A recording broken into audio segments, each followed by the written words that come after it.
Good morning, Doran. How we doing today? I'm all right, man. Training camp just started for Steelers. Pitts in a couple of days. I'm pretty excited, man. It's a lot. Football's coming back, and that's a great time for me. Yeah, I could smell it in the air. And you were there yesterday at training camp, and obviously the news coming out that Russell Wilson, has a little calf strain or calf soreness, so didn't participate in practice yesterday, and Justin Fields was called upon to be the starter at quarterback for the Steelers of their first day of training camp.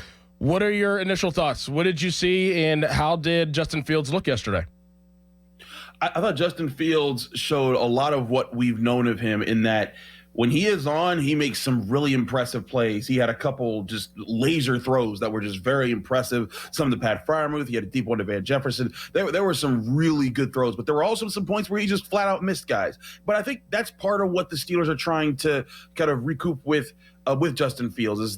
He was wildly inconsistent at times in Chicago. That's why he never really caught on there. On top of their organizational problems, my biggest thing for Justin Fields is how is he going to progress throughout this training camp? I think that's a big task for new quarterback coach Tom Arth, who's going to be working with him on his form. I think that's where he's going to have to shorten his release, his throw. He's going to need to figure out a more consistent muscle memory. But when he does that and he starts to understand what the Steelers offense is supposed to do, that's when we'll get to see the real Justin Fields. And who knows, maybe this is the real Justin Fields and he won't grow. But I always give every player the benefit of the doubt. I think that he has a really good chance to grow a lot this summer. And I think as far as a starting point for training camp, I think he did a good job yesterday. I love being able to follow you through things like yesterday because you kind of break down almost every drill, and I don't have to be there in order for me to follow. So I thank you for doing that. I'm sure a lot of people that follow you and are engaged with you appreciate you breaking down almost every session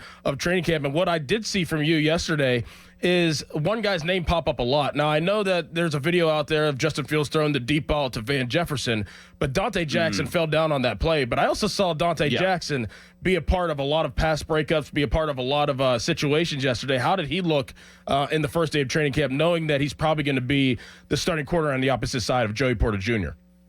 I thought he looked really good, Doran. And I think it's a really good sign for the secondary that he looked as good as he did, at least. And again, it's no pads. It's still early. We've had the training camp warriors come into Pittsburgh over the years and look really good before the pads go on. And then when the pads went on, they kind of like disappeared. But I don't think it's going to happen for Dante Jackson. I said this before. When Dante Jackson kind of got burnt, in Carolina, he was the number one cornerback. And like that was part of the problem was that I don't think he was ever the ace cornerback that was going to take on your Justin Jeffersons, your Jamar Chases, but you put him on a team where he doesn't have to be the number one, where he can kind of be the number two, and he could take on most number two receivers and occasionally a number one. I think that's his pace. I think that's where that fits his skill set very well. And at least yesterday, he looked pretty good. He also matched up with George Pickens several times and more than just held his own. I think I'd say he won most of the matchups that he had with George Pickens. That's a very good sign for Dante Jackson. I'll also say Deshaun Elliott also looked really good. They threw him in the slot. I even asked Omar Khan, like, hey, was that part of the expectations that he would do that more? Because Cam Sutton can practice right now. Like there's nothing holding back Cam Sutton from being on the practice field. His suspension won't really begin until the actual season starts. But when it comes to when it comes to what we're seeing with the secondary, you're seeing two new pieces, Dante Jackson and Deshaun Elliott, quickly turning heads at training camp. And these are the pieces that they were missing last year. A consistent slot corner, though I think Sanders Sullivan got better throughout the year.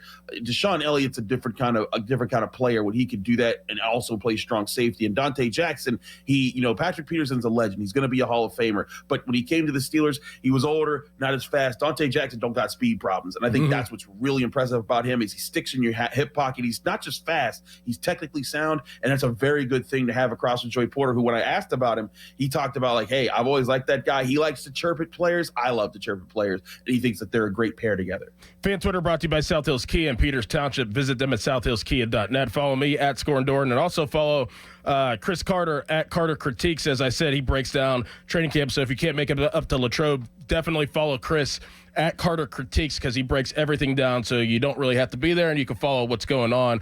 Pat Freiermuth, Chris, he has moved around a lot. I talked to him a lot throughout the offseason, talked to him a little bit last month.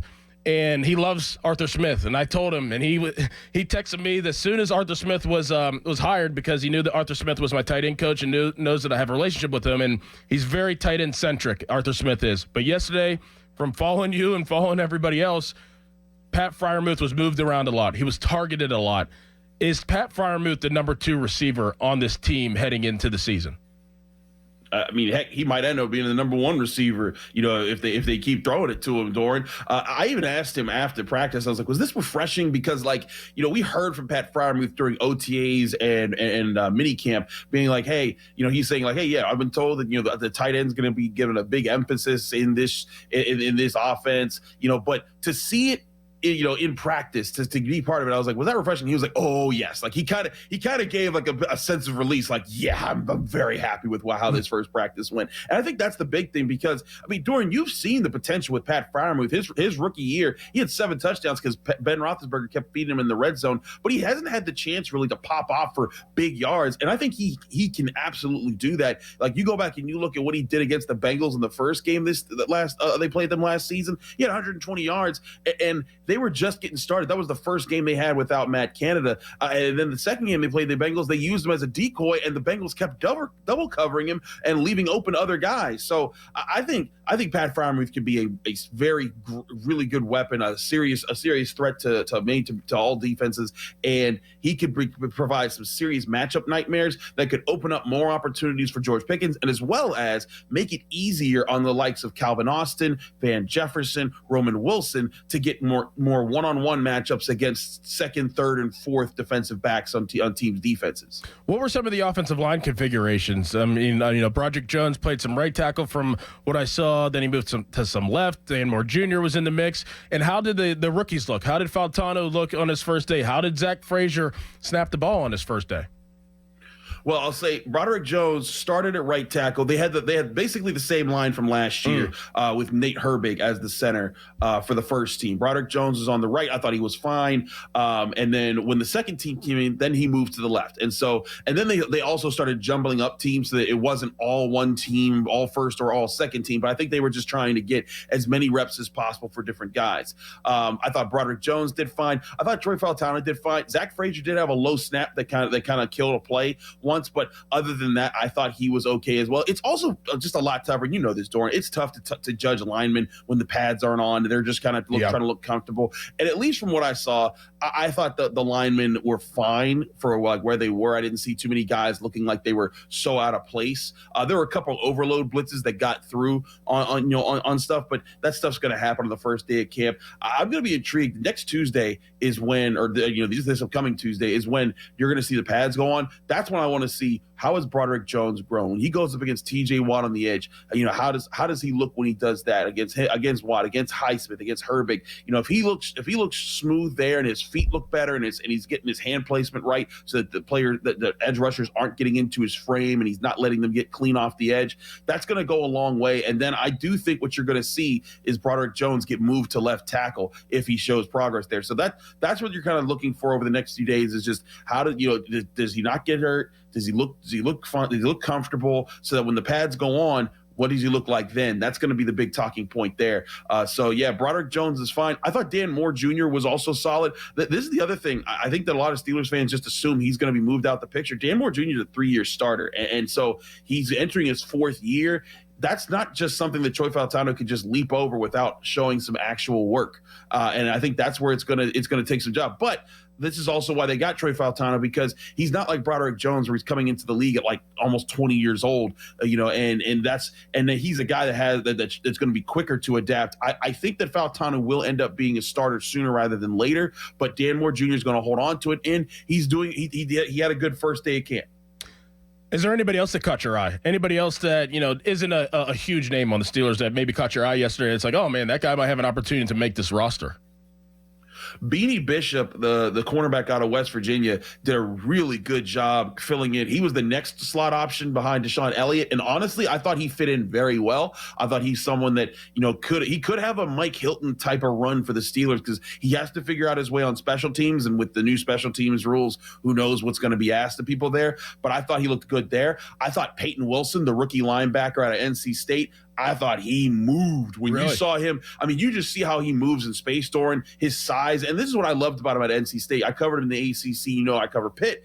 And I just like, that guy's a real athlete. I know people are concerned about his knee injury history and all of that, but man, if you even get 5 years of what I saw, what I've seen of Peyton Wilson do in college, and that translates quickly to the pros, the Steelers are going to have some studs at linebacker with him and Patrick Queen, and that could be a real threat there. So I'd say Peyton Wilson also had a really good day. In general, I thought the secondary looked pretty solid. Corey Trice being back out there and being healthy with no knee brace, moving around, looking comfortable. I thought that was a very good sign. The Steelers have a lot of young players on this team, Doran, and I think there's a lot of chances for guys to step up, make their name for themselves, but also make this one of the deeper Steelers teams that we've seen in a long time. We haven't seen a team with real depth, I think, take over. You know, last year they kind of held on because practice squad guys sort of came in, but you know, second and third string guys being ready at the helm. I also think DeMarvin Leal looked a lot better. I think he's a guy who's lost some weight, gotten a little bit quicker, got a little bit faster. He's a little more focused now.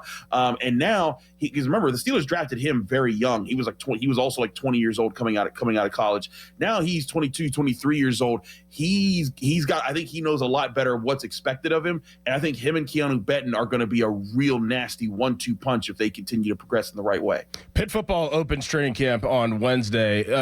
Give us one X factor of if Pitt football has a successful season, this guy has to play at a high level. One X factor on Pitt football's team. Man, one X factor. You limited me here because I think that there's a bunch of guys. Well, then give us a bunch. Okay, yeah. So Cruz Brookins was the guy that I wrote about throughout spring camp, and I think he's going to be a problem. He's a safety, but the thing is that Pitt has so many good safeties. Donovan McMillan, I think, is extremely talented. Javon McIntyre, P.J. O'Brien, even Jesse Anderson, the redshirt freshman.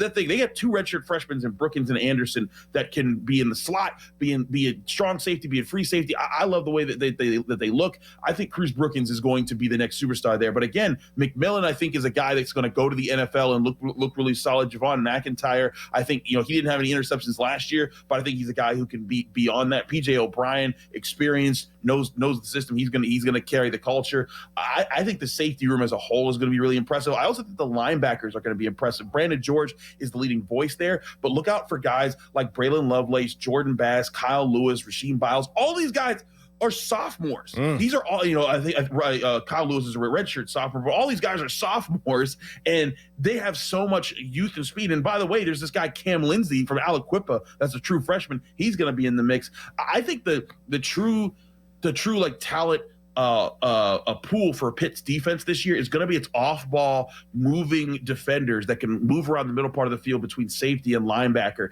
Those are the guys that are going to be blitzing, making turnovers happen. That's the group I think you want to see on defense. On offense, I'm really looking at guys like Kanate Mumfield. I think that we know how good he can be, but now let's see how good he is in an offense that's more coordinated, an offense with a quarterback who can be on time with the ball like Nate Yarnell. I think it's going to be really interesting to see him. But then I'm also looking to see what receiver steps up behind him. We know about Kenny Johnson, the sophomore. Can he get sharper in his route running? I talked to him a couple times when I got to see him throughout this offseason, and he told me he's like, that's all he's been working on is trying to get his footwork better, be more consistent, get his hands right. He's been working on those things. They got guys brought from the West Carolina offense, Sincerely and Raphael Williams, but I'm looking at Zion Fowler and Lamar Seymour. How do they fit into this offense? Che Nwuko, he was a speedster last year. All those guys, I think, can be difference makers on this offense. And then I recently wrote about this for the Post-Gazette. Running back. I think running back is going to be used so differently in Cade Bell's offense than it has been in recent years because of the high pace that they're going to ask to be at. They're not just going to be lining up in the backfield, taking the handoff and going. You're going to need to be even more of a pass protector. You're going to need to be able to line up in the slot because they're going to motion you out there. So Rodney Hammond's still the number one, but look for the mix of Desmond Reed, who's used to the West Carolina offense, Derek Davis, who when I talked to him, he said, I'm so much faster. He said, I'm back to what he used to be, what he felt he could do at Gateway. There's a lot of really good positives for this offense, but they just need to click. They need this offense to work. They need Nate Yarnell to be on point, and they need this offensive line to coalesce quickly. If they do those things, this Pitt team is going to be a lot better than it was last year. You're the man, Chris. Thank you for joining the show. We'll talk to you soon. Thanks for having me, Doran. Yes, sir. We'll see you. Chris Carter, Post-Gazette.